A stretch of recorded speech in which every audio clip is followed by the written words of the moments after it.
Welcome to the Biz Show, sponsored by InvestQuire. And now, your host, Barry and Lisa. Good morning, Lisa. Why did you say that? It's afternoon. Is it afternoon? Oh, almost, huh? What's happening, everybody? Wherever you are, it could be nighttime in a different country. It could be the morning in some places. Yes, it could be. Who knows where you're listening? I would love to know where people are listening from. You know, Isn't there a way to track that? I mean, with technology and all? there is, but still, I would love for people to jump on our Facebook page and just tell us where they're listening from. Oh, that's a great idea. Right? So they can see. Yes. Yeah. Listen, real quick, if you guys want to jump on to our Facebook group, While you're listening, The Biz Show, and tell us where you're listening from. we'd love to see your faces or know who you are.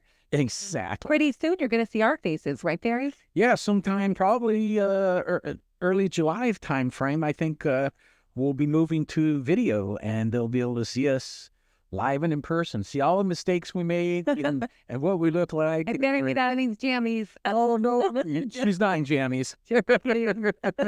I never was one of those, even though, in COVID time, we didn't have to get dressed to go to work. We worked out of our kitchen.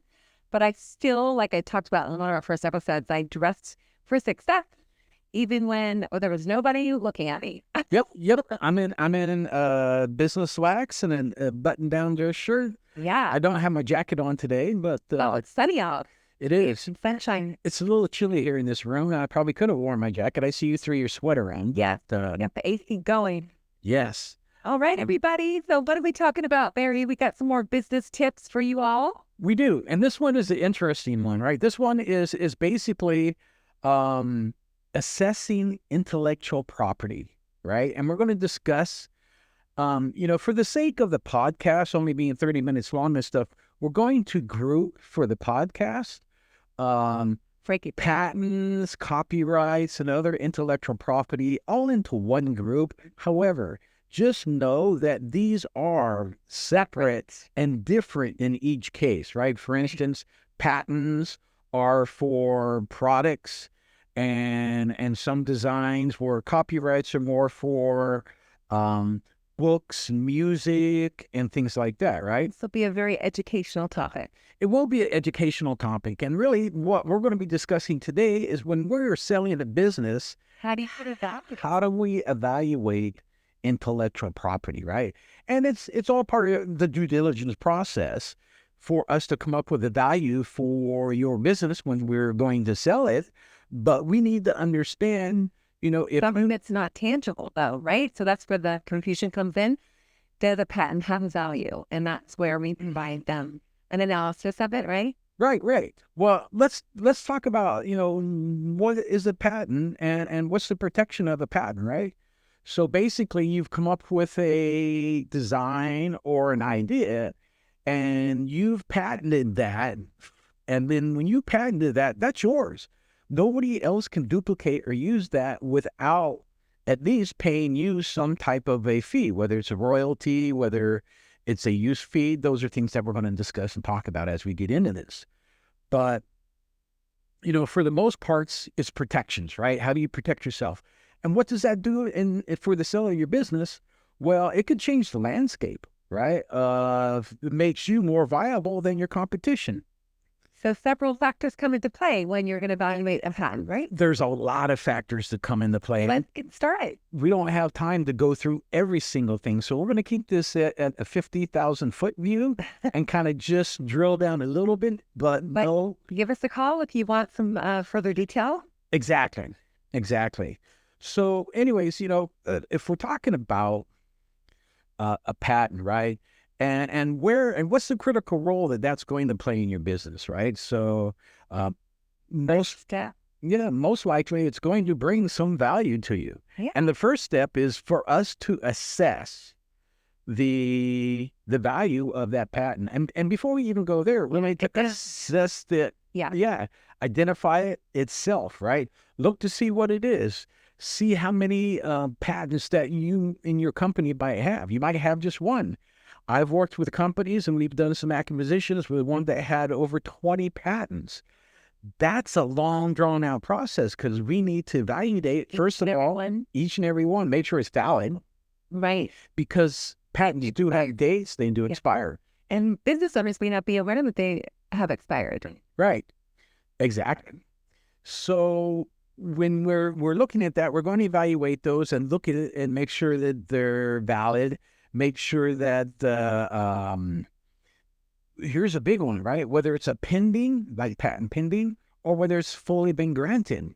Those are different. If you're at a patent pending, well, patent pending is going to have a whole different weight on the business cell than a fully granted patent is. Because there's still some hurdles to overcome if they're going to sell their business to the new owner. Right. Let's talk about to acquire. Let's talk about patent pending for a minute. What does that mean? That means that you've applied for a patent and it's in the process of being evaluated by the patent office, the U.S. government. And they're going to evaluate whether it infringes upon any other patents and so on and so forth. But so you now have the right to, you can sell your product. You have to put patent pending. You don't have to put patent. Actually, that's a misconception too. You don't have to put patent pending on your product, but a lot of companies do put patent pending on it. But definitely it holds a whole different weight, right? So because it might not get approved, and if it doesn't get approved, and it's patent pending, and now you've used this and you've sold product with it, then if it's infringed upon somebody else's patent, you might be owing that other company or other person some monies. Right. And, now this becomes a negotiation. And that negotiation could be, who knows what, up to the full amount of any monies that you've collected in selling that product with that patent technology in it. So you really need a patent attorney on that one and somebody who can really dive in and start that negotiation process between the company that you infringed upon, if you did. Right. So there's also categorization. Well, there is. There's two categorizations of patents.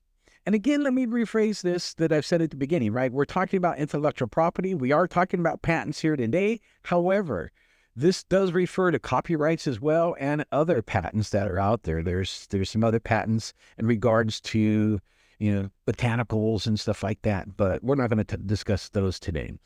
And whereas we are talking about patents here, there again are a lot of similarities, but also a lot of differences between the patents and the copyrights. For instance, copyrights, there's no pending on copyrights. Either you got a copyright or you don't. There's no pending. Pending process, right? Right. So utility patent? So there's two types, right? Utility and design. And utility patents cover your inventions and your processes, so on and so forth. Whereas the design covers more of a design, right? A ornamental type of thing. So the two are distinguished different. We're not going to go into major details because you do have a lot to cover. Categorizing them as the two different types. So as we're doing our due diligence, we're looking to make sure it's valid. Now we're going in and once it's valid, we're going to make sure what type it is. Is a utility patent or is it a design patent? I'll say this, most patents are utility patents. Oh, why is that? They just are. I mean, because somebody's invented something and then that process gets, made. Implemented it into their business. Yeah. Whether it's manufactured or whether, we're excluding software out of this because software is more of a copyright thing than it is patent. But, yeah, it's mostly about implementing it and getting it and putting it in place. And then that's your protection, right? If you create, let's say, a very specific gear, and that gear has, say, 22 teeth, where most gears have 20 teeth, right? Oh, yeah. It's now different. And now that you patented that, nobody can make another gear that has 22 teeth in it without paying you some type of royalties or commissions or whatever the case might be. So that would be legally a unique ornamental design, right? Of that. Well, it could be ornamental, it could be utility too, right? Oh, that could go either way. But that said, let's talk about something here. Let's talk about infringements. because not only, if you've got a fully granted patent, then you should be looking at other companies that might be infringing upon your patent. That's, free money. That's low-lying fruit for you. Yeah. Of course, you're going to need an attorney. You're going to have to go through court. You're probably going to have to put a cease and desist letter and stuff like that in place. But, these are things that we find out, and we do, as we're doing our due diligence, we do look at your competition, and we do see if there is any infringements on it. Now, are we doing a thorough thing? We're going to go through the United States, but that brings up a good question. So what happens? Something like a maintenance item that a business owner that maybe isn't even selling would want us to do to them? They should. Like we change our air filters at home? Every year, you should go in and look at your patent infringements, right? Yeah. So here comes the crazy piece of this, right? You applied for a patent and the patent's good. Well, guess what? It's a U.S. patent. Let's say somebody in China then comes up and they create that gear we were talking about with 22 teeth. How do you go about, discussing and talking with them about infringing on your patent because they're in China and you're in the U.S.? Right. That's a whole different thing. Again, you're going to need a patent attorney on that, and there's going to be a lot of litigation going back and forth. And guess what? Third world countries, and not just third world countries, but foreign countries do this all the time. Mm-hmm. True. So they're always infringing on patents. How many times do you see knockoffs? Right. And those knockoffs basically are patent infringements. So yeah, we have identified this, we categorize it, and we're looking at the scope and the claim of it, right? So the scope and the claims analysis part of it basically defines the claim itself and outlines any specific invention that can be protected. I mean, how is that protected, right? Again, this would probably be a good episode for us to have a patent attorney on here. And know that we would probably consult in a patent attorney. Yeah. Right. When we're going through some of this, right? Because, they're going to be much more and well-versed in depth than we are. Experienced, yeah. Yeah. You in England. Definitely. What advice we could pass on to you as a client? But as business brokers, management and business consultants, and stuff like that. In terms of valuation, right? Right. We're just trying to get a value of what this is going to be and how we're going to evaluate your either dotted and your T's are crossed when you're going. Wait, don't you dot the T's and cross your I's? Sell your business. I do that sometimes when I'm in a rush. Yeah. Well, hopefully not too often, right? Right. All right. So the other things that we're going to look at is the quality and the strength of that patent. And what does that mean? That means we're going to assess whether it is groundbreaking innovation, hence, let's say, AI. Right? Or it is. Or let's say it's a brand new car, the electric cars, right? And those are groundbreaking. Or is it instrumental or is it defensive protections? Right. And so each one of those carry a different weight. And again, we're not going to get into the details of what each one of those are. And those are just the high categories. Each one of those has subcategories all in themselves. But groundbreaking, there are a lot of groundbreaking patents out there of recent, right? AI. And AI, it could go either way. Patents, it could probably also go copyrights because the code itself that is used to write the AI would be copyrighted. Right. However, the actual use and the equipment and all that other stuff that kind of formulates and puts it all together would be a patent. And it's kind of, for some people, it's kind of hard to understand which is which. Yeah. But, that's where we can help you. So we're looking at that, but then we're also going to look at the market value, right? When I say the market value, we're going to assess supply and demand. It is. Yeah. It is. And, where does your patent or your intellectual property fit into the market? Yes. Who wants it?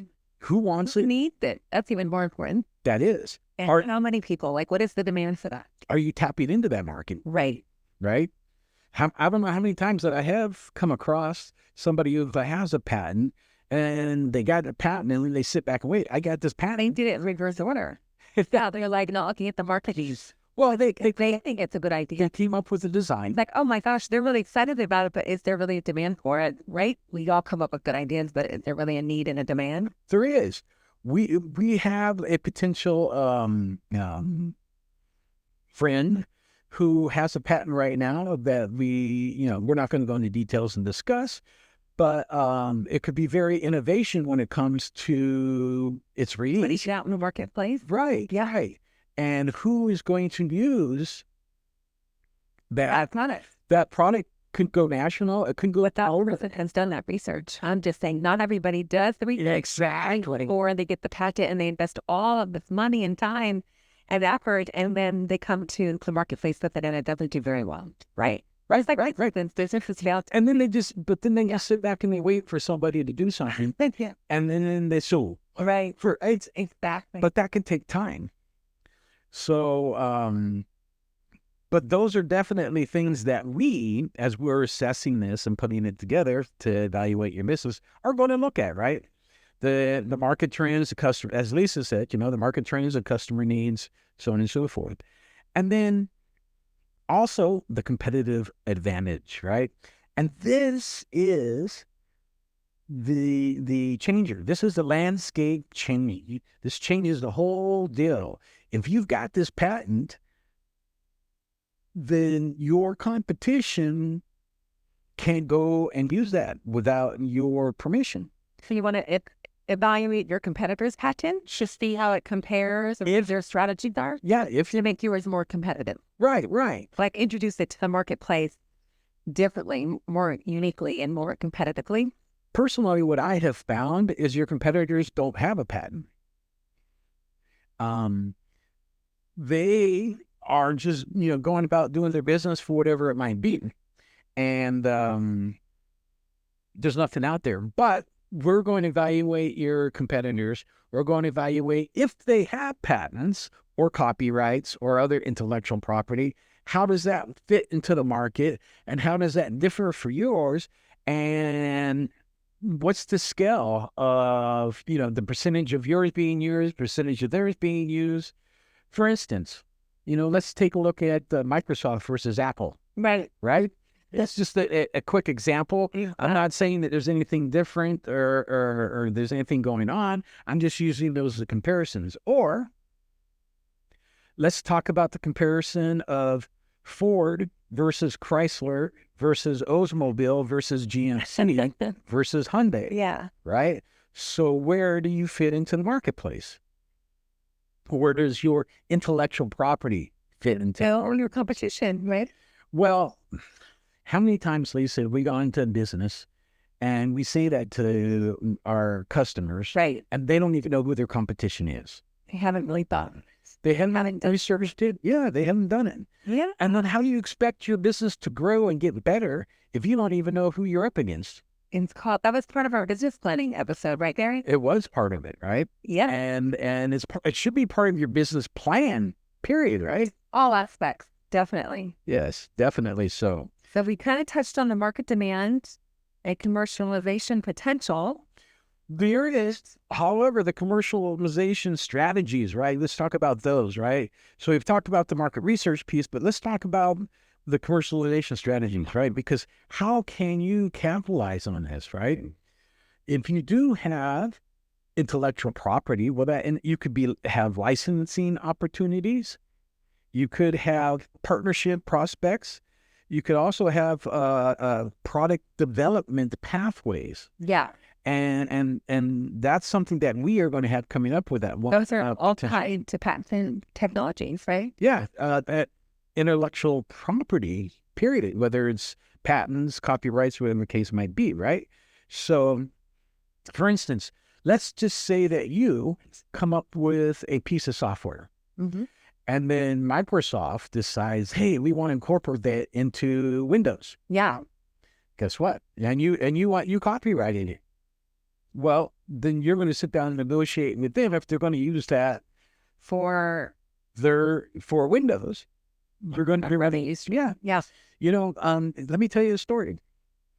That's exactly how Microsoft got started, right? They went out, they purchased Bill Gates. Oh, wow. I'm going to give you a little bit of history here, right? Bill Gates went out and he purchased CPM, right? And that was a kind of an old DOS language for computers. And he bought that for like $50,000. Wow. Right? And then him and his buddies, they all went into the garage and they worked it, and then they came out with MS-DOS. Now we're talking back in the early. Wonderful. That spam. But then, or people. It was geeks. It was just. That's when the magic happens. Yeah. It's like, wow, what did we just do? So at the time, Microsoft was out of Bill Gates' garage, right? And so what he did is he then, copyrighted that, and then he took that copyright, he licensed it to the IBM, because IBM was the only one making computers at the time. He says, I'm going to charge you $1. You put this into your computers, because they had their own DOS. Now he had his, and his was much better, and IBM knew his was much better. So he's like, if you want to put this in, then you're going to charge me $1 per computer. Oh my gosh. And then that was the start of Microsoft, and how they initially first made their money was by copyright royalties from IBM. And then other companies followed suit, and then eventually Microsoft started selling it themselves. Yeah. And then they turned into a graphical interface and until up to what we have today, right? Crazy. Microsoft is the largest technology company in the world today. I mean, who would have known? And they're worth billions and billions, right? Tens of billions, if not 100. I think 174 billion. Don't quote me on that. I don't know per se, but it's up there. It's a lot. So anyways, the licensing piece of opportunities that are there are huge. And that is something that we want to make sure that you are using. And if you're not, we're definitely going to recommend that you do use something like that. And that's going to help on the evaluation of your business, if you are, how it's going to make your business worth just that much more. Right. Critical. Yeah, that's what's exciting about it all. It is. Yeah. And then, what are you looking at there, right? Well, you're looking at the potential ROI, right? Return on investment. You've spent time and everything making it, and now it's time to reap the rewards. Yeah, absolutely. But then with rewards, there's always risk. There is, and we touched upon this already. Risk and reward. Well, maybe so, because this is something all in itself. Yeah. But there is a risk analysis that needs to happen, right? We already talked about the validity of your intellectual property patents and what we're talking here, but also the enforcement. How are you enforcing it? If people are infringing upon it, what are you doing about it? Are you doing anything about it?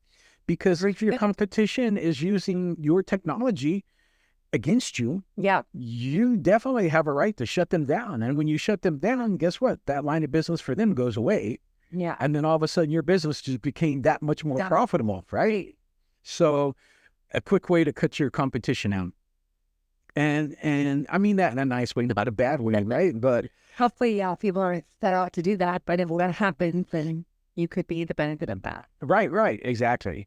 So, for third parties and stuff like that, it's definitely something to look at for the competitive landscape, right? And monitoring the industries as a whole.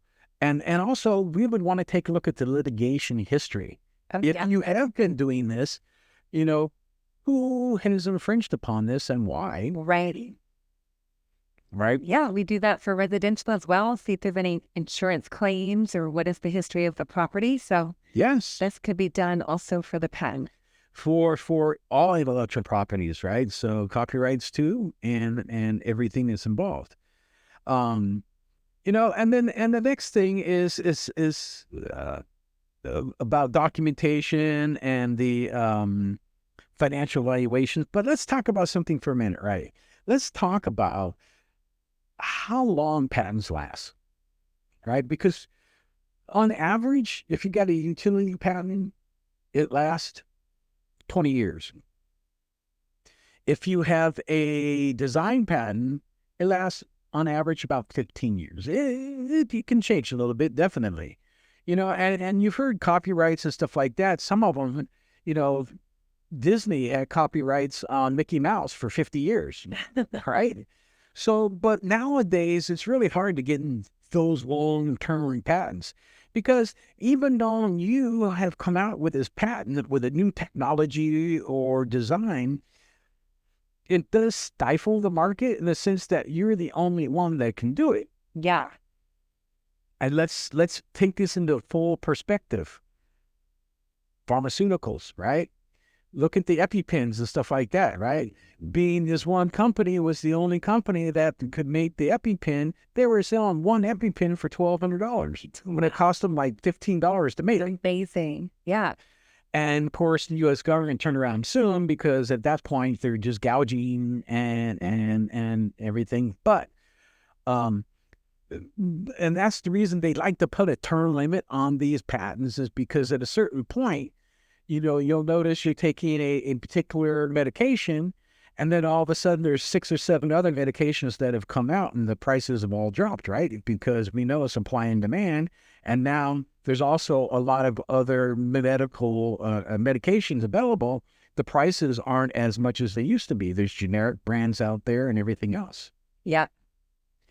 Actually, so different things to think about on that piece of it, right?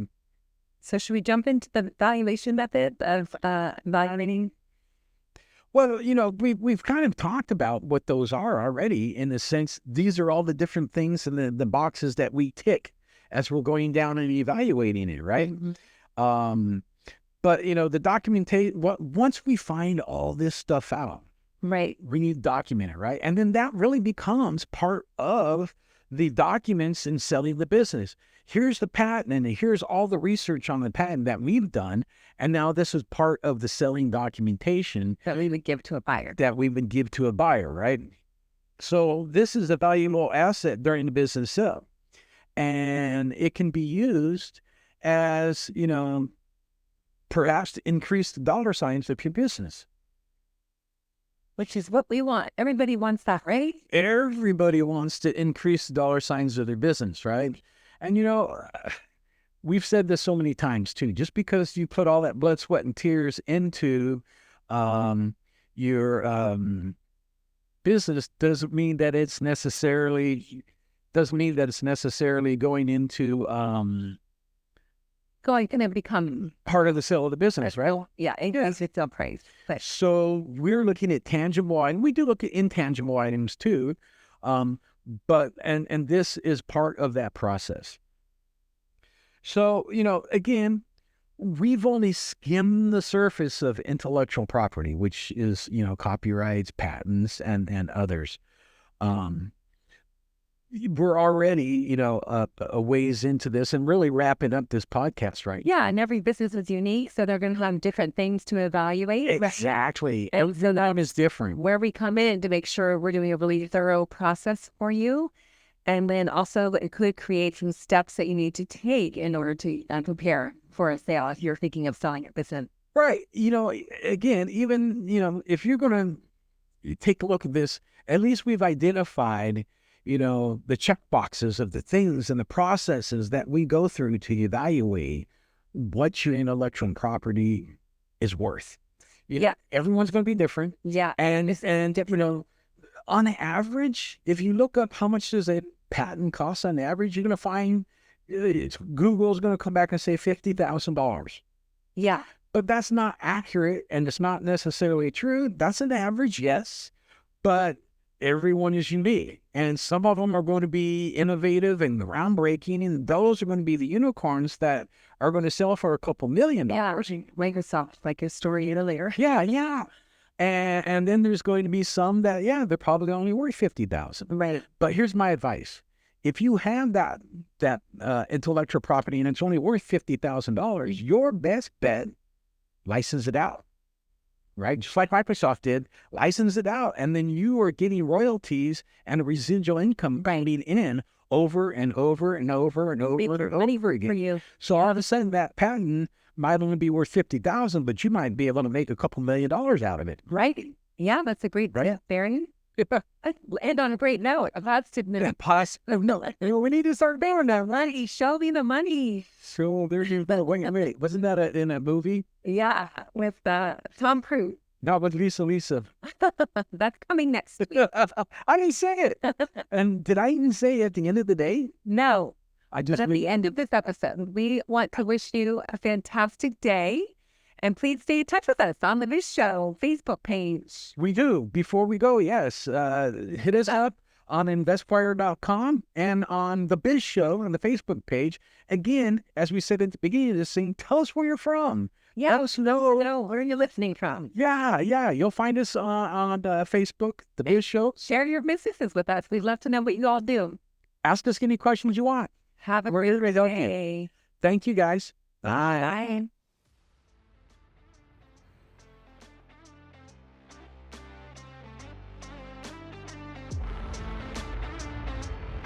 What the hell? What's going on here?